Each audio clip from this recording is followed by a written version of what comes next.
Olá, bom dia, paz do Senhor Jesus. Tudo bem com vocês? Espero que sim, comigo está tudo ótimo.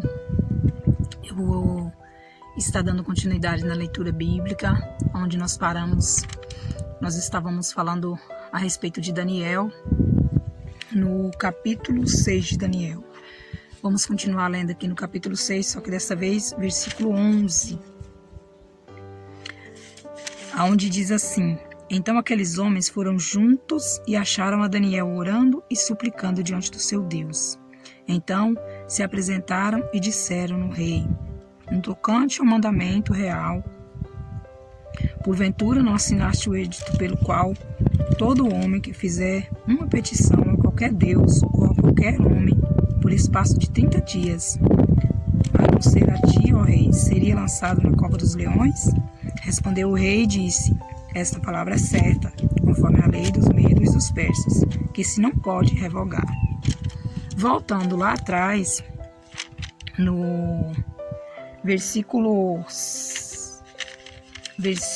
4 e 5, diz assim: Então os príncipes e os presidentes procuraram achar ocasião contra Daniel a respeito do reino, mas não podia achar ocasião ou culpa alguma, porque ele era fiel e não se achava nele nenhum vício nem culpa. Então estes homens disseram: Nunca acharemos ocasião alguma contra Daniel, e se não procurarmos contra ele na lei de seu Deus.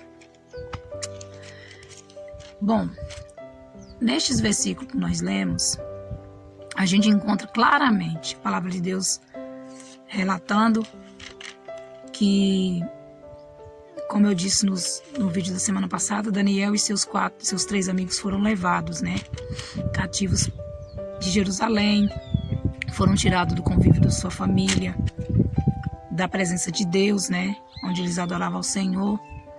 E eles tinham tudo para murmurar, para reclamar, mas eles não fizeram isso, eles fizeram muito pelo contrário. Logo de cara, chegando ali, foram já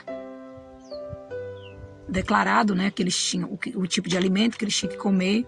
Então Daniel logo já rejeitou os manjares, E o que eu entendo nessa palavra? Que nós, como servos de Deus escolhidos do Senhor, nós temos que rejeitar certas coisas.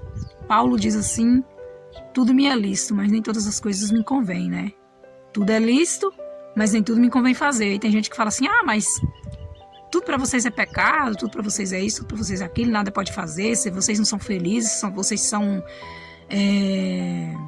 prisioneiros, como na realidade é o contrário, Nós somos livres, porque a palavra de Deus diz que se o Filho do Homem vos libertar, verdadeiramente sereis livres. Então Daniel e seus amigos, por mais que eles estavam cativos, estavam presos ali, eles eram livres, porque chegavam os príncipes, Os príncipes e os presidentes chegaram diante de Daniel, ali nas espreitas, nas escondidas, caçando um motivo para acusar, mas não achavam, porque aqui mesmo diz: Então estes homens disseram: Nunca acharemos, no 5 aqui, no versículo 5, nunca acharemos ocasião alguma contra este Daniel. Ainda diz, contra este Daniel, se não a procurarmos contra ele na lei do seu Deus. Então, a gente aprende muito, eu gosto muito dessa passagem bíblica, porque a gente aprende com os jovens, ainda tem gente que diz que adolescente é aborrecente, é atribulados, Mas a gente vê que não, que é possível ser adolescentes abençoados pelo Senhor, jovens abençoados pelo Senhor. A gente vê que esses meninos ainda eram muito jovens, mas eles já sabiam diferenciar entre o bem e o mal, A palavra de Deus, tem um trecho na palavra de Deus, eu não lembro no versículo agora, que diz assim: E nós temos que fugir da aparência do mal. E eu costumo dizer: é somente a aparência do mal, Você já está fugindo, imagina como você vê o mal na sua frente, se você não vai fugir. E a palavra do Senhor nos ensina: orai e vigiai para que não caias em tentação, Então Daniel, ele sabia bem diferenciar entre uma coisa e outra. Aí você pode me questionar assim: mas Daniel foi lançado na cova dos leões. Sim, ele foi. Ele não foi livre da cova, mas ele foi livre lá dentro da cova. E nos dias de hoje, quantas situações difíceis a gente encontra, às vezes alguém cisma com a sua cara do nada. Você nem fez nada e a pessoa cisma. Aí você fala assim: mas o que eu fiz para merecer, acusação, para que meu nome possa estar no meio de uma fofoca ou de um converseiro, Mas às vezes estamos. Às vezes nós nem queremos e nosso nome aparece no meio de uma confusão, no meio de uma fofoca, no meio de uma falação. Porque o inimigo, ele coloca no coração das pessoas o que colocou no coração daqueles homens, né? Contra Daniel. Então, Daniel era um jovem obediente a Deus. O próprio texto está dizendo que ele era fiel, né? Eles não iam achar ocasião contra Daniel, porque Daniel era fiel. Mas, ainda assim, as pessoas levantaram contra a vida dele. Mas aqui nós vamos aprender na palavra do Senhor, para que na nossa trajetória, no nosso dia a dia, quantas vezes coisas aconteceram na minha vida e eu me entristecia porque ficava questionando o porquê, né, de tal coisa acontecer. Mas quando a gente olha para dentro da palavra de Deus, isso é velho, né? Não é de hoje. Então aqueles que antecederam a nós, né, que vieram antes de nós, passaram pelas mesmas tribulações. Elias, ele se escondeu em uma caverna, fugindo, né, de Jezabel, porque Jezabel perseguia ele, só pelo simples fato dele ser um profeta do Senhor e falar contra os seus princípios, contra os princípios de Jezabel, né? Ou seja, daquele povo ali que faziam coisas que não agradavam a Deus. E Elias era o contrário. E quando ele orava, e quando ele repreendia, quando ele ensinava corretamente como a palavra de Deus manda, começou a ser perseguido. Então é isso. E aqui, mais à frente, a gente vai ouvir, vai ler, né, na realidade, que Daniel foi lançado na cova dos leões. E o rei se entristeceu muito, mas como ele já tinha assinado o decreto, ele não podia revogar, era uma causa irrevogável.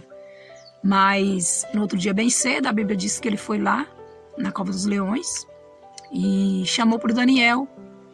Lá no seu coração, no seu íntimo, ele já tinha uma esperança de que o Deus que Daniel servia teria livrado ele da fúria dos leões, né? Como de fato Deus tinha livrado.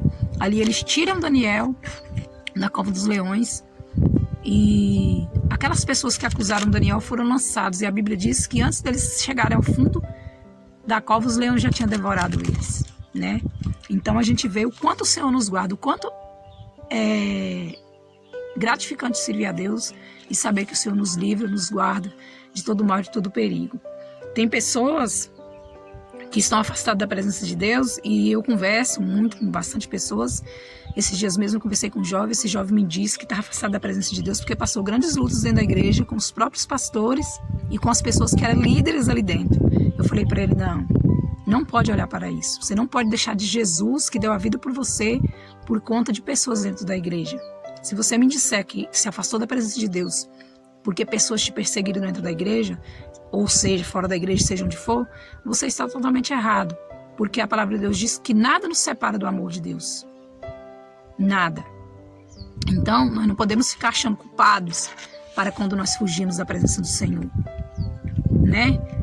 O Senhor, ele deixou livre-arbítrio para nós escolhermos. E quando nós escolhemos servirmos a Deus, quando nós escolhemos servir a Deus, nós não estamos só.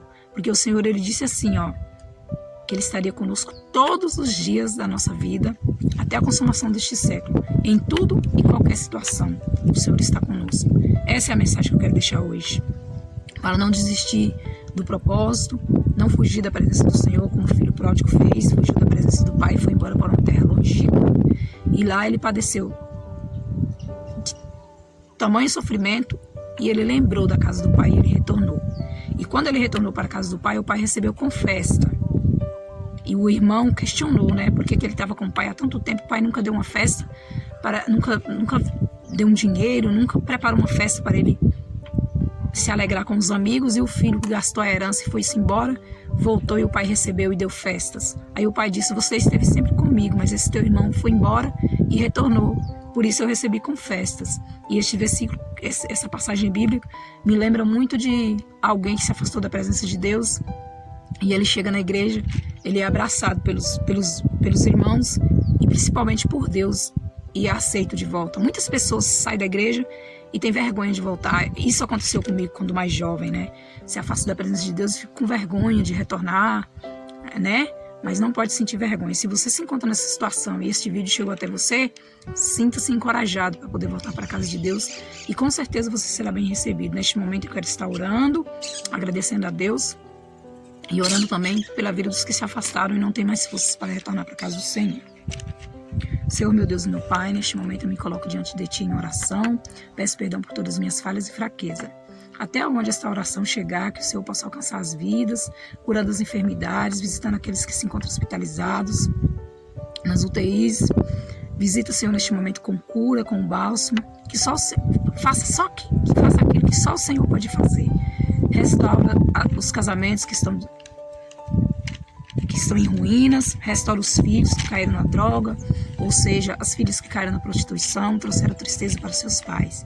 Traga novamente a alegria da salvação para aqueles que se afastaram da Tua presença por qualquer motivo e não têm força mais para voltar, se sentem envergonhados. Mas eu oro agora neste momento pedindo que o Senhor visite e que o Senhor traga de volta. Em nome de Jesus, Pai, restaura este lar, esta casa, esta família. Em nome de Jesus, amém. Amém. Este foi o vídeo de hoje, né? Que o Espírito Santo de Deus possa alcançar com graça e com misericórdia, que a palavra do Senhor diz que as misericórdias do Senhor são a causa de nós não sermos consumidos. Amém.